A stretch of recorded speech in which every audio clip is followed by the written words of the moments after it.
bit now, and we're going to do a tune called Wildwood Flower. Does anybody? That's an old guitar number that Mama Maybelle Carter, I think she used to play that all the time, the Carter family.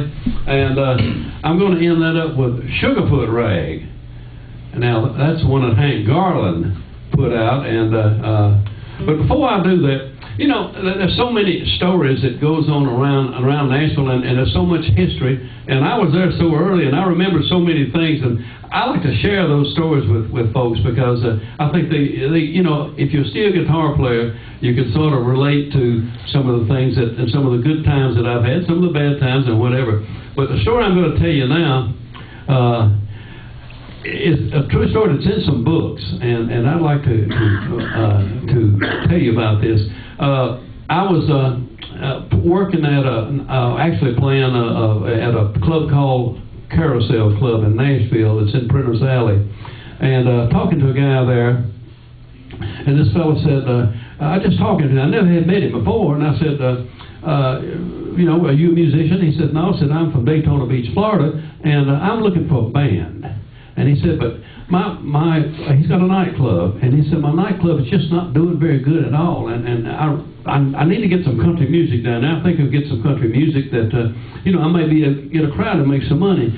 But he said, I can't afford to pay anybody. Well, he said, well, what I can do, he said, I've got a deal with a hotel here, and I can go to this hotel, and I can put some guys up, and I can feed them, but I just can't pay them. And I said, well, he said, but you'd have a good vacation, you know, 2 weeks down there, and you'd play over here, and I put up the bill for that, but I just can't pay anything. So I called my brother Floyd, and I said, Floyd, you need a vacation? He said, you know, yeah, I might like to have a vacation. And myself, I just got out of the Army, and I didn't have any money, and I said, I'd like to go to Daytona Beach, Florida, and lay on the beach and play at night, you know, and I'm not going to make any money, but at least I'm going to have a good vacation. And then I called another fella, and asked him if he would do it. His name was Buddy Killen. I don't know if any of you ever heard of Buddy Killen. He was married to June Webb at that time, and Buddy had just gone with a company that called Free Publishing Company, brand new, and they were paying him $35 a week. And unfortunately, they had confiscated his car because he couldn't pay for it, Buddy Killen. But so he went down with my brother. Well, we go to this club there, and where we were playing, and there was a lady that kept coming into the club. Her name was Mae Axton, and she loved country music, so she'd come in, and she got to talking to all of us, and about talking to Buddy, and found out that Buddy was in a publishing company, or just starting it. He's making $35 a week, didn't have a car, and so she said, you know, maybe we ought to get together something. I've written some songs. And Buddy said, that'd be fine, you know. So she come up 2 or 3 days later, and she said, you know, there's a new guy that's coming here in town and playing, and I've got tickets, and let's go and watch him play. And I you know, I said, might be great. You got free tickets, you know. We don't make any money, so we'll go see him. And come to find out, the young guy was Elvis Presley. So we got backstage, and we're talking to Elvis Presley, and Mae Axton and Buddy Killen are pitching a song to him. It's called Heartbreak Hotel. He bought Heartbreak Hotel. And as you well know what happened after that, sold millions of records on it. He's down there playing nothing with me. This is the biggest song that it made Tree Publishing Company, and it was the biggest song they ever had. Buddy Killen's down there, confiscated his car, didn't have any money, making $35 a week. He sold Tree Publishing Company for $100 million a few years later. So you're at the right place at the right time, right? I thought I'd just share that story. But the story's in a lot of books, and I just thought I'd share that with you because it's a true story. Okay? Here we go. Wildwood Flower and Sugarfoot Rag.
song we need to practice on.